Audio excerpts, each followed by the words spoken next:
In today's video, I'm going to teach you how to connect Shazam to ChatGPT. By the end, you'll know exactly where to click, what to look for, and how to finish the connection smoothly. Start by opening ChatGPT on your computer or mobile device. Look down to the bottom left corner of the interface. You'll see your profile icon or name there. Click it to open the menu, then choose Settings. This is where all of your account and feature controls live, and it's the quickest path to managing app connections. Inside Settings, find the section labeled Apps. This is the hub where you connect and manage third-party tools within ChatGPT.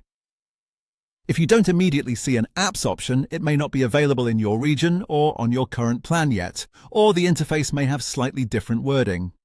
If that's the case, make sure your app is up to date and try again later. Once you're in the Apps section, click Explore Apps or Add More, depending on what the button is called in your view. This opens the app catalog where you can discover connections that extend what ChatGPT can do.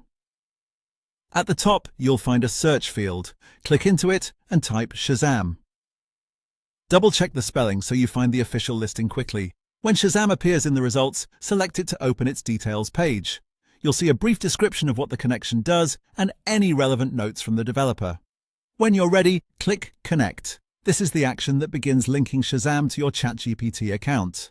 Follow any on-screen prompts that appear. These can vary based on updates, but typically include confirming that you want to connect the app, granting necessary permissions, and agreeing to terms. You might be asked to sign into your Shazam account or confirm access, all handled securely through the official flow. Just proceed step by step and read each prompt so you understand what you're allowing. When the process completes, you're done. You should see Shazam listed as connected within the Apps section of your settings.